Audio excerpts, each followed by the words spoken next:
UPI कर देना बस। हरे कृष्णा। तो यारो, अब समय आ चुका है कि हमें पिटीशन फाइल करनी चाहिए कि महाभारत का नाम बदल के मामा भारत कर दो बस। क्योंकि महाभारत में मिलते हैं हमें 5 प्रकार के मामा और उनका प्रेम अपने भांजों के लिए। पहला, शकुनी मामा। शकुनी मामा का प्रेम अपने भांजों के लिए इतना अनकंडीशनल था कि वो जहर बन गया, टॉक्सिक। उन्होंने अपने भांजों को प्रेम सिखाया ही नहीं, बस छीनना सिखाया। वो युद्ध तक ले आए अपने भांजों को, लेकिन उनकी सेना में ही थे एक और मामा, मजबूर मामा, शल्य मामा। शल्य मामा है मध्य प्रदेश के राजा।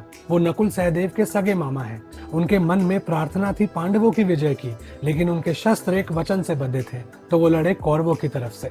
वो कर्ण को बहुत ज्यादा बुरा बोलते थे। उन्हें पता नहीं था कि कर्ण भी उन्हीं के भांजे ही थे। अंततः उनकी मृत्यु उनके भांजे युधिष्ठिर के हाथों हुई, इतने मजबूर थे वो।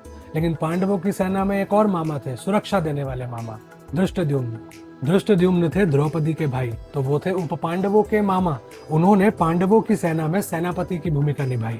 उन्होंने अपने भांजों को सुरक्षा प्रदान की युद्ध के पूरे 18 दिन। लेकिन युद्ध की आखिरी रात जब छावनी पे अश्वत्थामा ने प्रहार किया आधी रात में, तो धृष्टद्युम्न ने भी अपने भांजों के साथ उसी रात को प्राण त्याग दिए। उनकी सुरक्षा जीवन तक नहीं थी, जीवन के अंत समय तक थी। उस युद्ध में जहां पर एक मामा ही थे जो सारथी भी थे, श्री कृष्ण, जिनका जन्म हुआ था अपने ही मामा कंस के क्रूर साम्राज्य के अंत के लिए। उन्होंने अपने इतिहास को दोहराया नहीं, वो स्वयं बने एक ऐसे मामा जिन्होंने अभिमन्यु को कम उम्र में ही योद्धा बना दिया। उन्होंने अभिमन्यु की मृत्यु को रोका नहीं, लेकिन जिस दिन युद्ध के 13वें दिन अभिमन्यु को वीरगति प्राप्त हुई, तो बस 5 दिन के भीतर इस युद्ध को ही खत्म कर दिया। श्री कृष्ण एक ऐसे मामा है जिनका रिश्ता अभिमन्यु तक सीमित नहीं था, उनका रिश्ता था अभिमन्यु के आने वाले वंश तक भी। उन्होंने उत्तरा के गर्भ में पल रहे अभिमन्यु के पुत्र परीक्षित को जीवन दान दिया।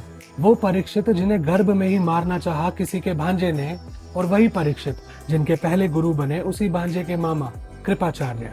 गुरु कृपाचार्य है अश्वत्थामा के मामा। उन्होंने हर समय अपने भांजे को वही शिक्षा दी जो उन्होंने कौरवों और पांडवों को दी। अपने इसी गुण की वजह से उन्हें चिरंजीवी होने का वरदान प्राप्त हुआ, लेकिन साथ ही उनके भांजे अश्वत्थामा, उन्हें श्राप प्राप्त हुआ चिरंजीवी होने का।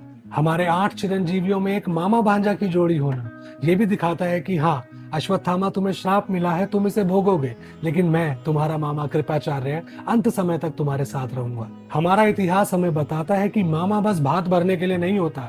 हमारे संस्कारों में मामा का होना बहुत जरूरी माना गया है।